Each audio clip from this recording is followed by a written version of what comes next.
Arcadian Vanguard presents The Wrestling News in your daily wrestling newscast for Sunday, June 25th, 2023.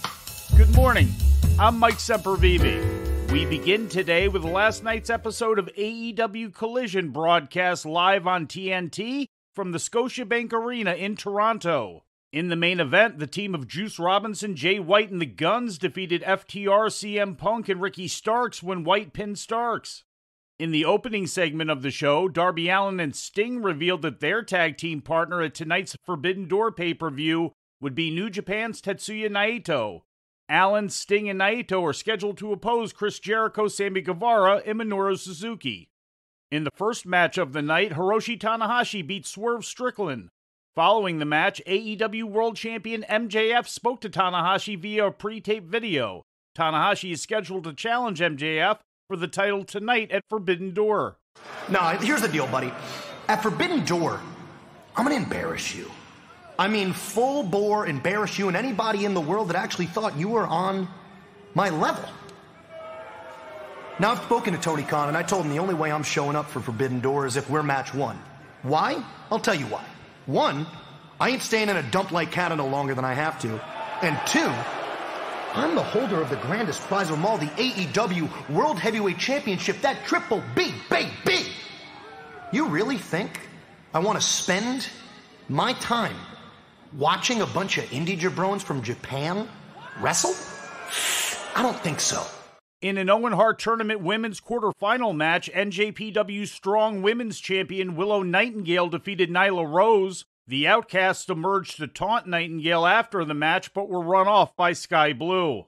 Here they are. Tony Storm at the front of your screen. Oh boy, this doesn't look good.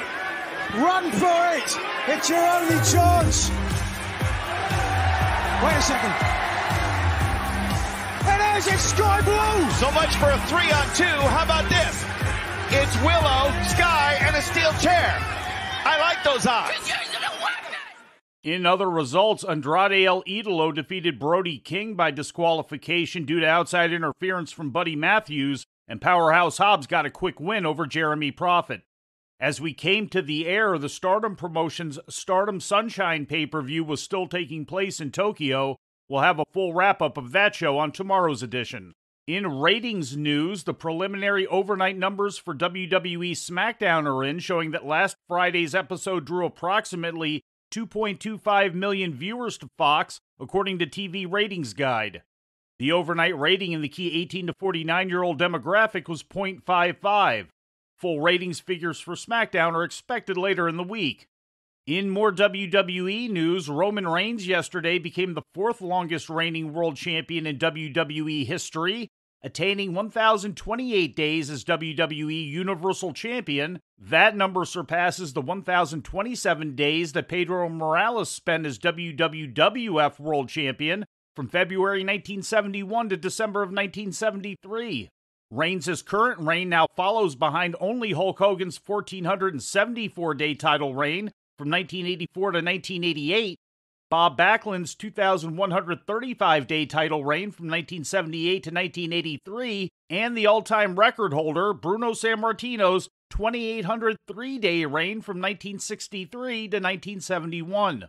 Reigns has been Universal Champion since winning the belt at Payback on August 30th, 2020, in a triple threat with Braun Strowman and then-champion The Fiend.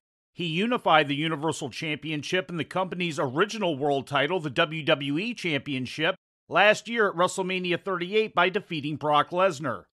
And in business news, Vice Media, known to wrestling fans as the home of such shows as Tales from the Territories and most notably Dark Side of the Ring, is set to be acquired by a group of the company's creditors led by Fortress Investment Group, according to a story first broken on Friday by the New York Times. Vice, which filed for bankruptcy last month, reportedly accepted the offer price of $350 million, which had been raised from the initial offer of $225 million over the course of the negotiations.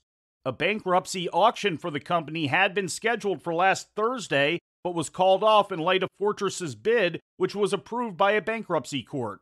The sale is expected to be finalized next month, at which point Fortress and its partners would take over operation of the company. It is not yet known what, if any, effect the sale would have on Vice programming.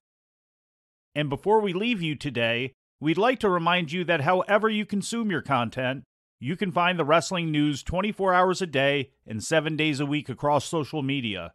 On Twitter, follow us at Wrestling News AV. Our Facebook page is also Wrestling News AV. The Wrestling News can also be found on the Arcadian Vanguard YouTube page. And for those who utilize Amazon Echo devices, just tell Alexa to play the Wrestling News podcast. And remember to make sure you add podcast at the end.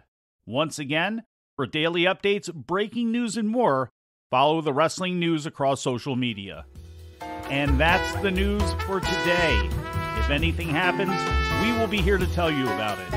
No clickbait, no paywall, just the Wrestling News.